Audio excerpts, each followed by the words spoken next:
Bonjour à toutes et tous.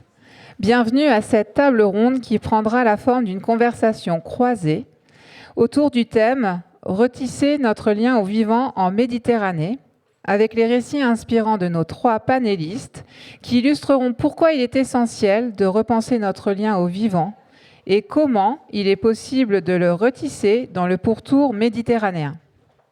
Je m'appelle Karine Megel, je suis responsable de programme pédagogique Climat-Nature au campus AFD, le centre de formation et laboratoire pédagogique du groupe Agence française de développement, et j'aurai le plaisir de modérer cet échange.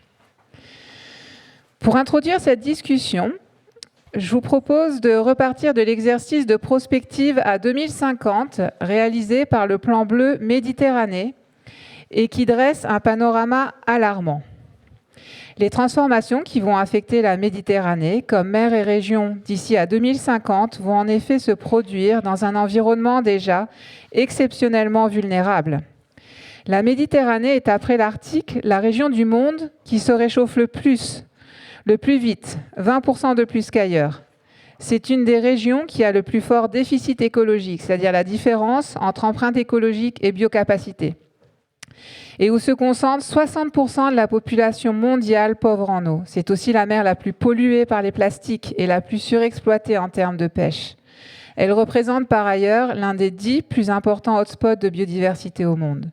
Et d'ici 2050, cette région va être confrontée simultanément aux effets d'un bouleversement climatique beaucoup plus important qu'ailleurs et d'une hausse sensible de sa population au sud, avec une concentration massive dans les grandes villes et sur le littoral. Aux pressions croissantes pour l'exploitation des ressources marines et terrestres s'ajoutera une situation de sécheresse critique s'étendant à tous les pays. L'ensemble des activités et territoires de la région vont être impactés, nécessitant des transformations profondes. Donc si on fait le bilan, et comme documenté par les rapports du GIEC, de l'OCDE et du Forum économique mondial, nous sommes rentrés en Méditerranée, comme ailleurs dans le monde, dans un monde fluctuant, de la polycrise et des turbulences. Savoir appréhender dans ce contexte la complexité, agir dans l'incertitude et construire des solutions robustes pour les territoires deviennent clés. Et la Méditerranée, bien sûr, pourra compter sur de formidables atouts, sa diversité culturelle, sa jeunesse, ses capacités d'adaptation, ses réservoirs d'énergie renouvelable, des possibilités inexploitées de coopération, d'intelligence collective et d'innovation écologique. En tout cas, c'est dans ce contexte que le groupe AFD et le campus ont fait de l'accompagnement des acteurs et actrices engagés en faveur de la transition écologique une priorité dans la région. Et juste le programme NAPTA a ainsi soutenu en 2 ans une communauté engagée et solidaire de 50 porteurs de projets pro-nature dans le pourtour méditerranéen. Les solutions développées tournent autour de l'économie circulaire, agroécologie, écotourisme ou encore les solutions fondées sur la nature. Et j'ai le plaisir dans ce contexte d'annoncer aussi le lancement de 2 nouvelles éditions du programme NAPTA Méditerranée en faveur de la régénération de la Méditerranée et de la résilience des zones et populations littorales.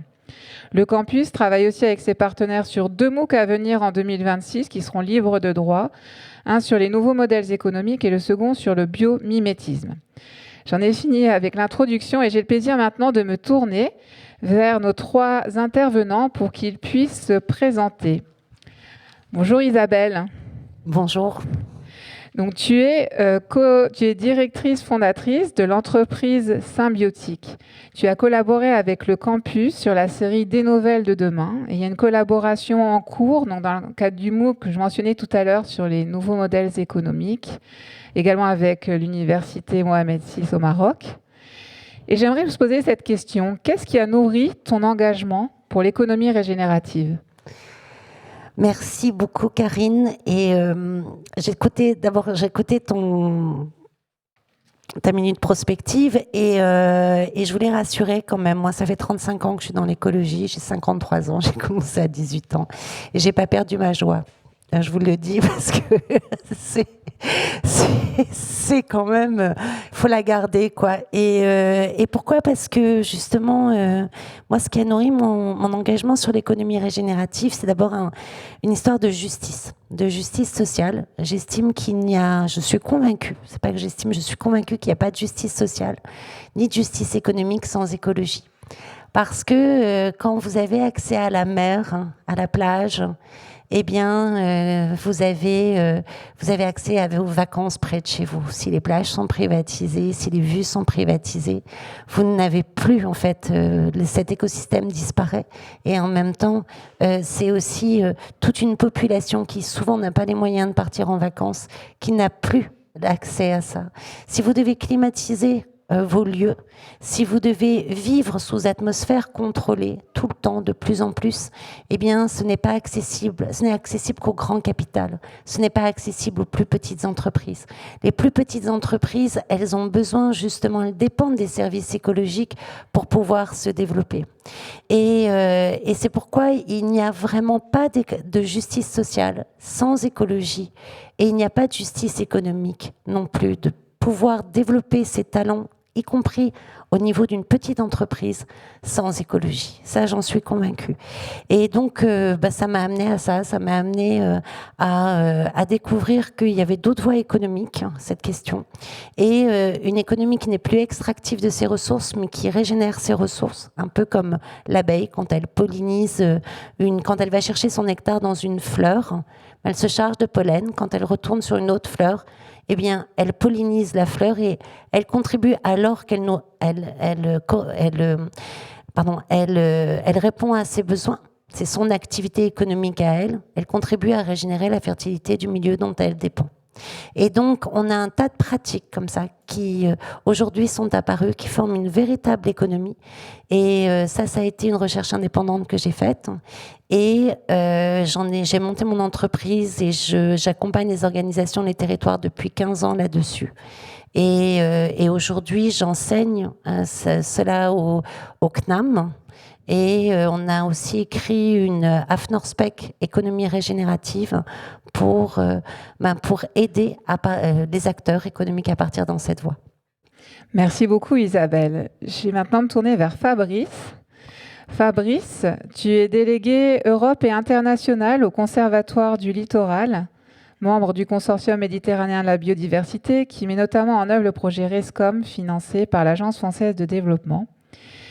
Pourrais-tu nous expliquer comment ton double parcours de biologiste et de géographe t'a conduit à agir pour la préservation du littoral et des écosystèmes en Méditerranée ? Bonjour, merci de me proposer d'intervenir, de discuter. Là, on est dans une présentation un peu personnelle, hein, voilà, c'est le cadre. Alors, contrairement à Isabelle, moi je dirais que je suis un pessimiste, mais un pessimiste actif. Je pense qu'il n'y a aucune chance que ça marche, mais malgré tout, il faut quand même tenter parce qu'on ne sait jamais avec avec une place de hasard. En tout cas, ça vaut le coup. Et tu disais qu'il n'y a pas de justice sociale sans écologie. Et comme moi, je suis vieux, vous savez, les médailles, c'est ce qu'on appelle l'acné des vieux. C'est-à-dire que plus on vieillit, plus on reçoit des médailles. Et là, j'ai reçu une médaille il n'y a pas très longtemps, médaille des Nations Unies, c'est la médaille de la paix. Parce que justement, ils disent qu'il n'y a pas de paix possible sans environnement préservé. Et donc, ce lien aussi est extrêmement important, encore plus en Méditerranée, avec les tensions que tu soulignais, Karine, en introduction. Pas d'eau, des tempêtes, des sécheresses, etc. Dans un contexte pareil, penser à la paix, c'est compliqué. Donc, on a un devoir d'agir. Donc c'est compliqué, on est dans un contexte extrêmement difficile. Et donc pourquoi je me suis engagé là-dedans ? Parce que j'aime la Méditerranée, parce qu'il y a besoin d'amour dans notre métier, il y a besoin de relations humaines, et que les relations humaines en Méditerranée, elles sont extrêmement fortes. J'ai la chance de travailler en Méditerranée depuis plus de 30 ans, mais dans plein d'autres parties du monde. Et chaque fois que je reviens en Méditerranée, chaque fois que je reviens, je me sens chez moi et je me sens dans un environnement sécurisant, alors que c'est loin d'être le cas en Méditerranée. Donc, cette notion de mélanger écologie et aménagement du territoire, pour moi, c'est essentiel parce qu'en fait, la réussite ou l'échec ne passera que par le territoire. Cette notion de territoire, c'est vraiment important. Je prends juste un tout petit exemple. On parle de plus en plus d'érosion côtière, de recul du trait de côte, etc. Nous, on a tendance pendant des années, écologistes et environnementalistes du littoral, de dire il faut protéger le littoral. Et pour le protéger, on mettait des digues. Voilà. On travaillait sur le trait de côte. Notre volonté désormais, c'est de ne plus travailler sur le trait de côte, mais sur la bande côtière, dans cette profondeur. On doit travailler sur la profondeur du littoral, et ça c'est important parce qu'on travaille sur la profondeur, on ne travaille pas juste à faire de la défense, on travaille avec les communautés humaines, et on travaille sur ces enjeux de cohabitation homme-nature. Merci beaucoup Fabrice. Bonjour Yasmine. Tu es responsable de l'unité développement des écosystèmes chez Expertise France Tunisie, dans le cadre notamment du programme Greenovi. Et je voulais te demander comment en es-tu arrivé à accompagner l'entrepreneuriat spécifiquement en faveur de la transition écologique? Merci beaucoup pour la question et je suis vraiment ravie d'être parmi vous aujourd'hui. Donc, ouais, comme tu l'as souligné, donc moi je viens un petit peu d'un monde assez différent, qui est celui de l'entrepreneuriat. Et je pense que pour ma part, j'ai longtemps baigné dans ce monde-là en accompagnant des entrepreneurs, en structurant un écosystème, en tout cas en Tunisie. Et je pense que je n'ai jamais vraiment bercé au départ dans le champ écologique. Je pense que ça s'est progressivement imposé à moi. Et j'ai réalisé, en fait, au fil de mes missions d'accompagnement à l'entrepreneuriat en Tunisie, deux choses principales. La première, c'est que dans le cadre de notre accompagnement, même les entrepreneurs que nous accompagnons finalement ne savaient pas eux-mêmes qu'ils étaient des entrepreneurs à impact ou qu'ils finalement agissaient au service du vivant. Et donc là, je m'étais positionnée, même sans le vouloir, comme leur allié ou partenaire de cette transition, de leur transition écologique, et pour les aider à façonner ce nouveau modèle finalement économique. Et le deuxième point, je dirais que je suis basée en Tunisie, et Fabrice l'a précisé aussi, je pense que les chiffres aussi, Karine, que tu as tout à l'heure en introduction énoncés, le montre clairement. C'est qu'il y a des constats alarmants, en particulier pour ma part en Tunisie. Je prends le cas du stress hydrique pour le pays. Donc les chiffres d'ici 2030 sont assez alarmants. Et quand on baigne dedans et qu'on accompagne des entrepreneurs, je pense que c'est notre devoir aussi progressivement d'agir dans le pays où on opère et pour la Méditerranée. Et donc c'est là que progressivement, pour ma part en tout cas, ça s'est vraiment imposé à moi. Je me suis retrouvée dans le champ écologique et plus précisément à accompagner l'entrepreneuriat en faveur du vivant, l'entrepreneuriat vert, l'entrepreneuriat responsable. Et c'est d'ailleurs ce que nous faisons justement à travers Expertise France en Tunisie via le programme Greenovi, filiale du groupe aussi AFD. Donc voilà un petit peu pour ma part comment s'est façonné ce parcours et comment je me suis retrouvée à finalement dans ce monde plus précisément. Merci à tous les trois pour ces partages. Je veux dire que vos engagements personnels et professionnels en faveur de la protection du vivant sont une belle source d'inspiration. Mais je voudrais revenir vers toi, Yasmine. Justement, pourrais-tu nous en dire un peu plus? Selon toi, en quoi est-il essentiel que les acteurs économiques, et en particulier le monde de l'entreprise, innovent pour la durabilité en Méditerranée? Alors pour ma part, j'aimerais bien commencer par présenter deux chiffres. Donc tout à l'heure, Karine, tu as présenté des éléments, donc là qui sont, vous allez voir, un petit peu contradictoires, justement. Donc d'ici les 20 prochaines années, plus de 50% des habitants de la Méditerranée vont vivre un stress hydrique. Donc je l'ai noté tout à l'heure. Dans un autre un peu contradictoire, c'est que d'ici 20 ans, la Méditerranée pourra répondre à son besoin énergétique par le biais de l'énergie solaire. Donc là, je pense qu'un constat est clair, c'est que la Méditerranée est vraiment un espace paradoxal. On peut le voir, c'est que c'est une région extrêmement riche en ressources. Donc là, on parle vraiment de ressources justement qui sont parfois mal utilisées. Et d'un autre côté, finalement, on se rend compte que on a des ressources abondantes. Et comme je viens d'en parler, finalement, le soleil. En Méditerranée, c'est une ressource qui est illimitée, qui est abondante. Et on se rend compte ici que, historiquement, les modèles économiques, finalement, classiques, ils n'ont pas été conçus pour justement optimiser la gestion ou optimiser ces ressources-là. Et là, on a vu qu'ils ont souvent conduit à une surexploitation justement de ces ressources ou à une utilisation parfois inefficiente. Et ce qu'on voit justement avec les entreprises innovantes, c'est qu'il y a vraiment un changement au niveau de ce modèle-là. Et elles sont en train de changer la donne. Justement, comment ?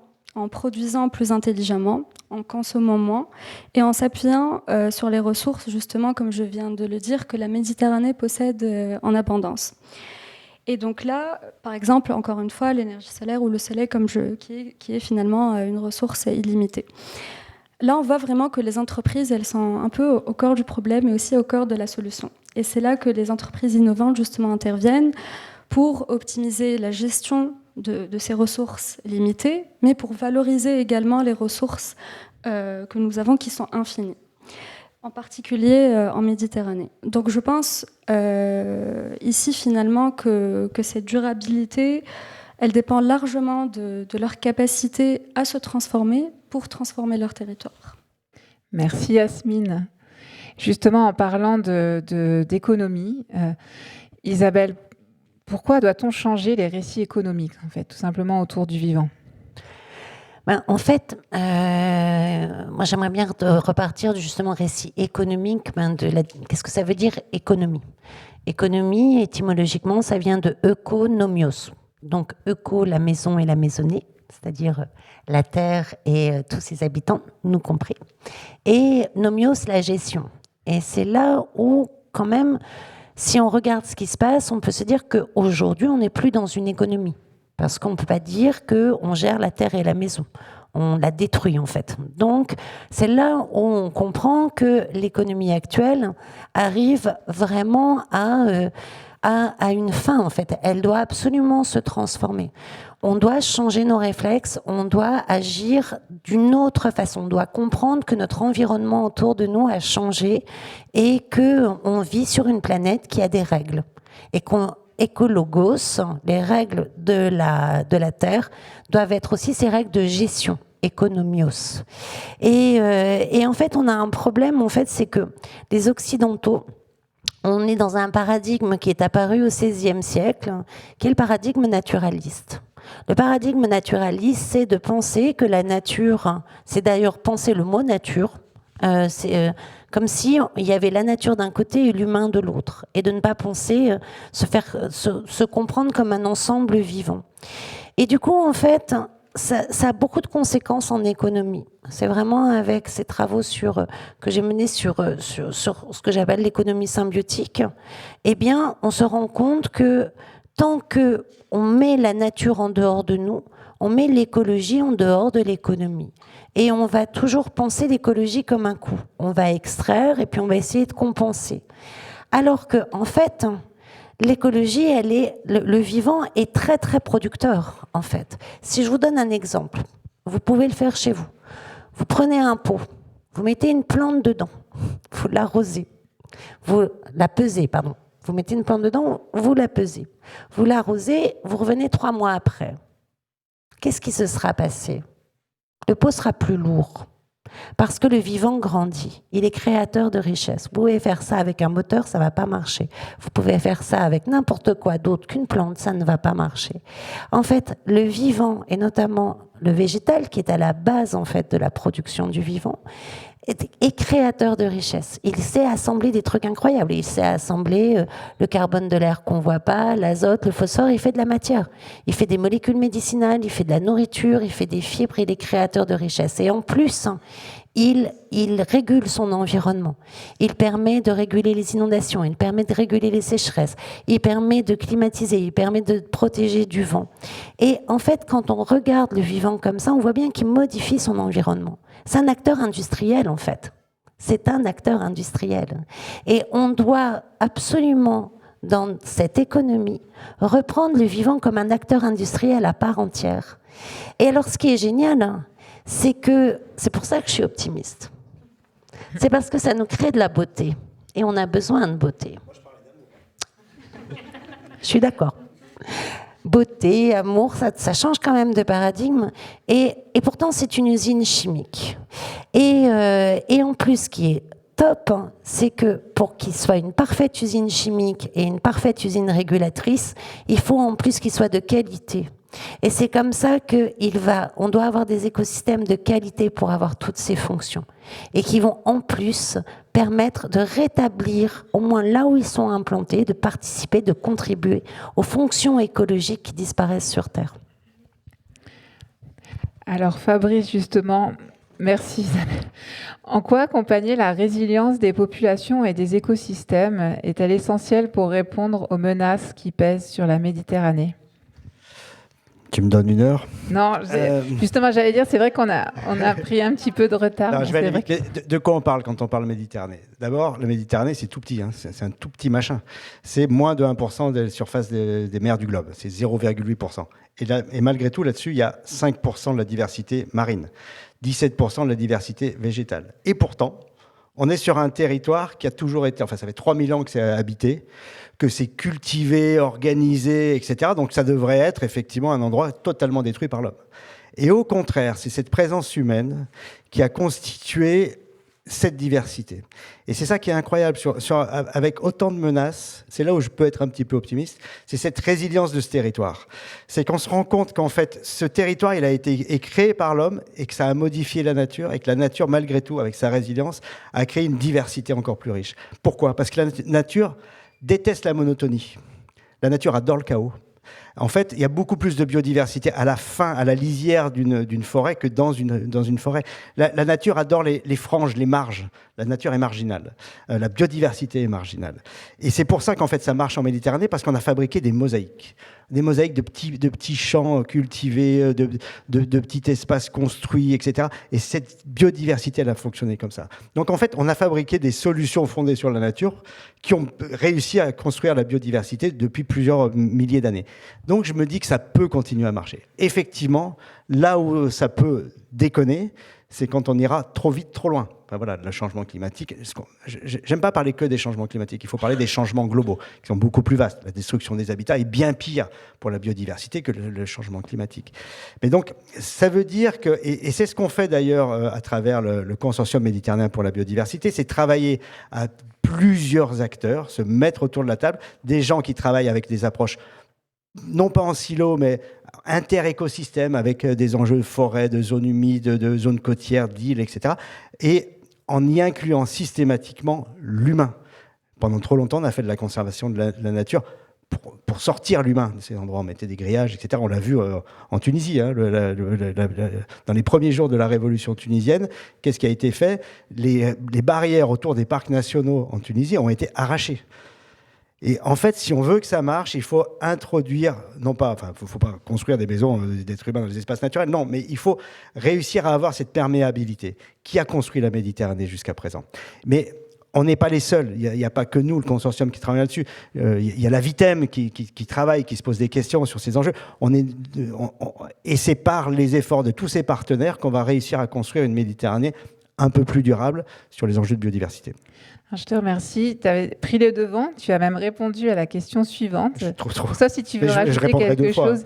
C'était justement avec cette initiative concrète, le projet RESCOM et ce que fait le consortium méditerranéen de la biodiversité. Comment œuvre-t-elle à mieux connecter écosystèmes humains et naturels? Mais pour moi, tu as répondu. Mais si tu veux rajouter quelque chose, mais sinon, je passe la parole à Yasmine, si ça te va. Je fais 1 heure. Bon. Mais c'est super. Et Yasmine, justement, quels messages et actions concrètes sont portés par les porteurs de projets sélectionnés par Greenovi au service de la transition écologique en Tunisie? Alors, il y a 2, je pense, messages clés que nous observons par rapport aux entrepreneurs que nous accompagnons, et 2 choses qui reviennent assez souvent. La première, et Fabrice d'ailleurs l'a très bien souligné tout à l'heure, c'est le territoire. C'est-à-dire aujourd'hui que la transition commence par des solutions locales. Et donc, nos entrepreneurs l'ont très bien compris et, en tout cas, ils répondent vraiment à des enjeux très concrets. La deuxième, c'est qu'on peut tout à fait allier viabilité économique et protection du vivant. Et j'aimerais bien partager avec vous, justement, quelques exemples d'entreprises que nous accompagnons en Tunisie. Donc, la première, c'est l'entreprise Way Out. Et vous allez voir, elle a proposé une solution extrêmement simple et facile. Donc, c'est un filtre placé sous les plaques d'égout, une grille finalement qui est là et qui va intercepter les déchets plastiques qui seraient normalement déversés en mer. Donc, grâce à leur solution toute simple, donc ils collaborent avec 25 municipalités en Tunisie, ils ont réussi à empêcher plus de 2000 tonnes de déchets plastiques finalement d'être déversés en mer. Et donc ça, c'est un premier exemple en Tunisie qui dénote justement d'abord du fait d'agir local, de proposer des solutions simples, des solutions viables économiquement. Et finalement, aujourd'hui, cette entreprise, elle prospère et elle grandit. Et d'ailleurs, elle compte notamment attaquer également le marché français. Donc le deuxième exemple que j'ai envie de partager avec vous, finalement, qui est un petit peu différent, parce que c'est un exemple finalement qui allie technologie et protection du vivant. Il s'agit d'une autre entreprise tunisienne qui est Aquadip et qui, elle, agit en tout cas dans l'axe de l'aquaculture. Donc à travers une technologie qui est le computer vision, ils vont venir compter les larves de poissons. Donc agir dans la phase très précaire, justement, pour protéger cet écosystème marin. Et donc là, ils travaillent également, ils se positionnent également comme alliés et partenaires des centres de recherche et des ONG pour justement développer des actions pour la restauration des écosystèmes. Et donc là, d'ailleurs, nous les accompagnons pour justement développer une action similaire avec un centre de recherche français. Donc voilà, à travers ces deux exemples, je voulais montrer que finalement, le premier aspect, c'est d'agir local, de partir par le territoire et pour le territoire. Et le deuxième aspect, c'est qu'on peut tout à fait développer une solution qui est simple, mais qui va avoir un impact économique et qui va grandir et qui va surtout protéger le vivant. Voilà. Merci Yasmine pour ces récits du terrain. Et Isabelle, selon toi, à quoi ressemblerait concrètement la régénération en Méditerranée ? Alors, je vais essayer de faire très court parce que j'ai pris trop de temps tout à l'heure. Donc, en fait, c'est tout ce dont on parlait, ce qu'on appelle les solutions fondées sur la nature, elles vont avoir plein d'effets. Je vais en citer 4. Déjà, des effets financiers. On estime que 40% des actifs en France, par exemple, dépendent des services rendus par le vivant. En Europe, c'est 70%, estimation de la Banque centrale européenne. Donc, si vous perdez ces services, les actifs financiers tombent. Ensuite, c'est écologique, c'est-à-dire que, on parlait de l'eau, pensez que sur les continents, on croit que l'eau vient de l'évaporation des océans. Mais 80% des pluies sur les continents sont générées par le vivant. C'est parce que vous avez des surfaces végétales, forêts, prairies, etc., qui évapotranspirent, que, en fait, la pluie retombe sur les continents. Et ça, c'est à l'origine de 80% des pluies. Donc, on peut penser dessalement quand on a besoin d'eau.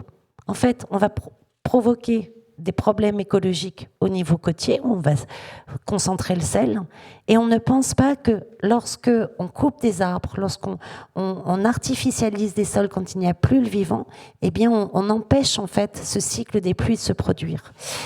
Ces effets, ils sont économiques. Toutes ces solutions fondées sur la nature, où on va infiltrer les eaux de pluie, épurer les eaux usées, un tas d'autres choses, mais je ne vais pas développer, elles coûtent en général 50 voire 60% moins cher que les solutions technologiques pour dépotabiliser l'eau. Et à partir de ce moment-là, on peut prendre cet argent, souvent dépensé par les collectivités, pour mener des programmes économiques, sociaux.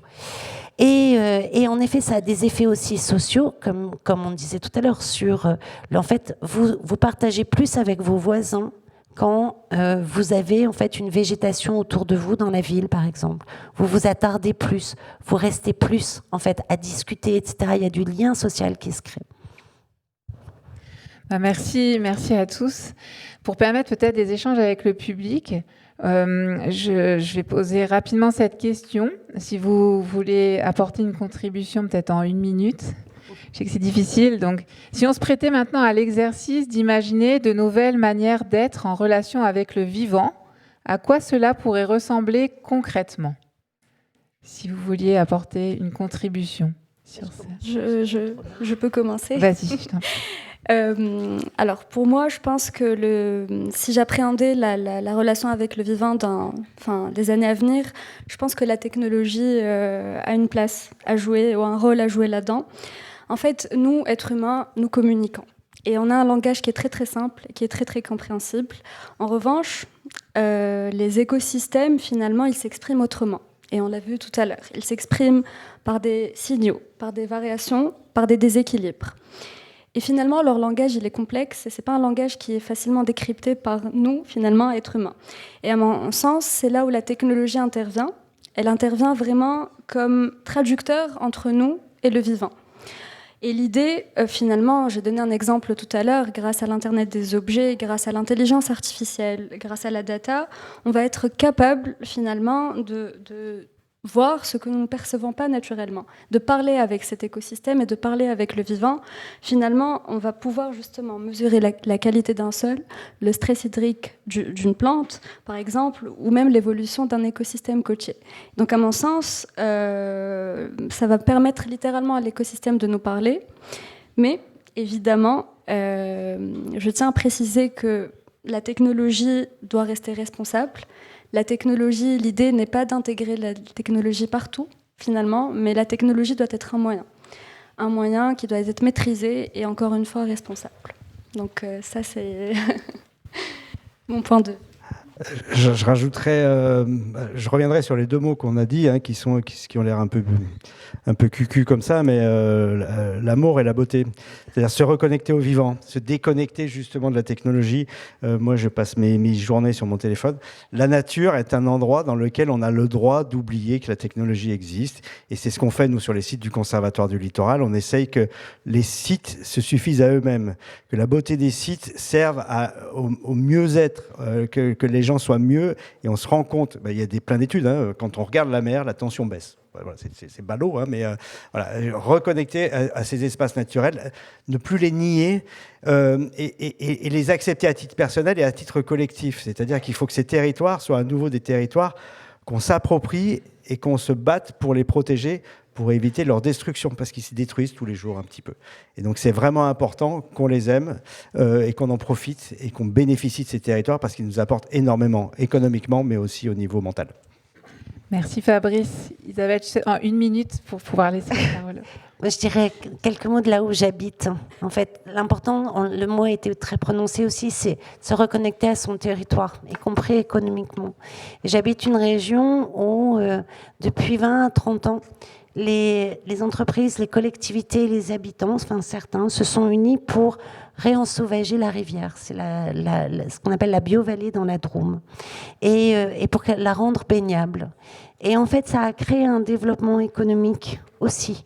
Et vous avez des villages qu'on ne voit plus en France, de 1500 habitants qui ont 50 commerces. Parce que les gens produisent local, avec 40% de surface en bio aujourd'hui, parce que les gens consomment local. Et donc, il y a une prospérité économique qui se crée autour de cette prospérité écologique. Donc, achetez local, soutenez, reconnectez-vous aux vivants et soutenez les commerces locaux. Merci beaucoup. Donc, on a 2 minutes pour éventuellement prendre une ou deux questions du public. Je ne sais pas si là-bas.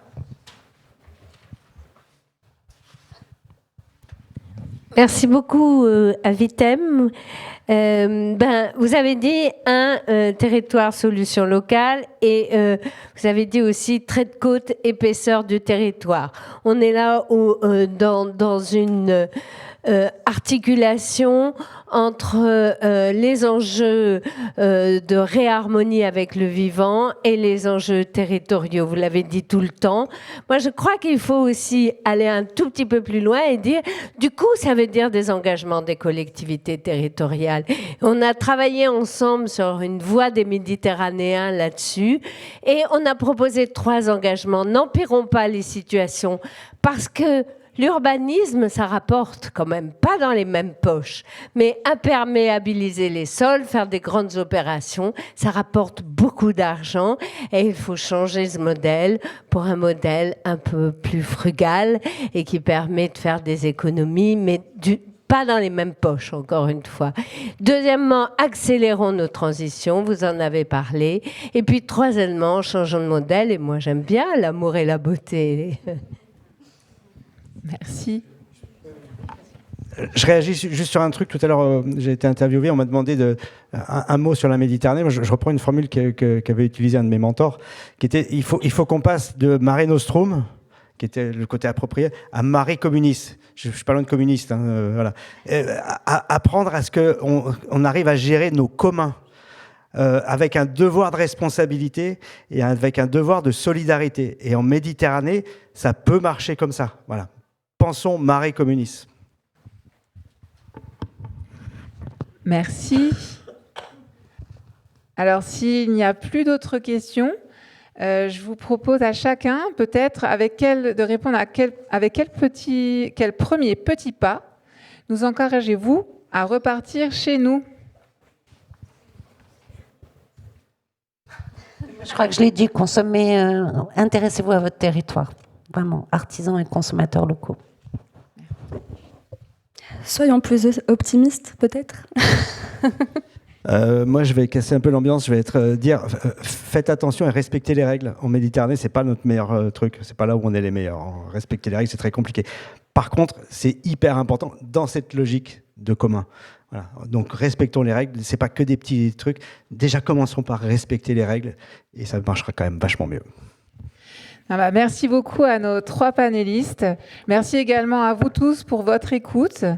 Et je vous souhaite une bonne fin d'après-midi et bonne fin d'Emerging Valley. Merci à tous et toutes.